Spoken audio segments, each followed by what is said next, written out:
पत्ते गिरने का मौसम मतलब जंगल में सूखे का हावी होना और उस मौके पर बदमाश आग लगा देते हैं। जंगली जानवर पल भर में भाग जाते हैं, अपनी जान बचाने के लिए नया ठिकाना ढूंढते हैं। ऐसा ही नज़ारा पश्चिम बर्धमान के कांकसरगढ़ जंगल में देखा जा सकता है। आग से बचने के लिए 4 छोटे मोर जंगल से सटे सरस्वतीगंज गांव में दौड़कर आ गए और वहीं उन्हें इंसानों का प्यार मिला। गांव वालों ने प्यार का हाथ बढ़ाया। इस छोटे से गांव ने उन्हें बाजरा, चना, अनाज और सुरक्षा का बिना शर्त भरोसा दिया।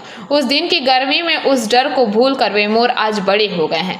अब वे आज़ाद हैं। कभी वे जंगल के सन्नाटे में खो जाते हैं तो कभी प्यार की खींचतान में फिर से गांव में उतर आते हैं। इलाके के बच्चों के लिए यह रोज का त्यौहार जैसा है। कभी वे नाचते हैं तो कभी शाही अंदाज में पेड़ों की डालियों पर चढ़ जाते हैं। मोरों को देखकर कुदरत भी मुस्कुराती है। दुर्गापुर फॉरेस्ट के बीट ऑफिसर किशोर मुखोपाध्याय ने कहा, हम जंगल से सटे इलाकों में रेगुलर ऑपरेशन कैंपस चलाते हैं।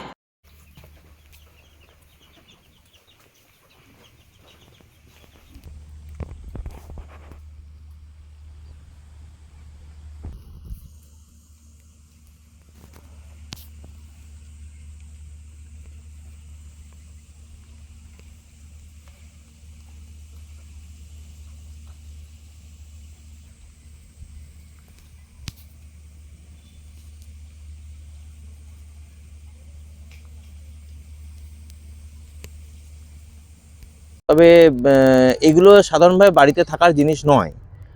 তাদের সাধারণ বিচরণ ক্ষেত্রেই তারা চলে যাবে। এগুলো যেহেতু জঙ্গলমহল এলাকা, তো সরস্বতীগঞ্জ যদি একটা জঙ্গলমহল এলাকা, হয়তো সেজন্য হয়তো একটু বড় হলেই ওরা আবার সাধারণ বিচরণ ক্ষেত্রে চলে যাবে। কিন্তু আটকে রাখেনি দেখতে পাওয়া যাচ্ছে। না, আটকে রাখতে তো পারবে না, কারণ ময়ূর আটকে রাখা যাবে না, সেটা তো আবার আরো বড় ধরনের অপরাধ।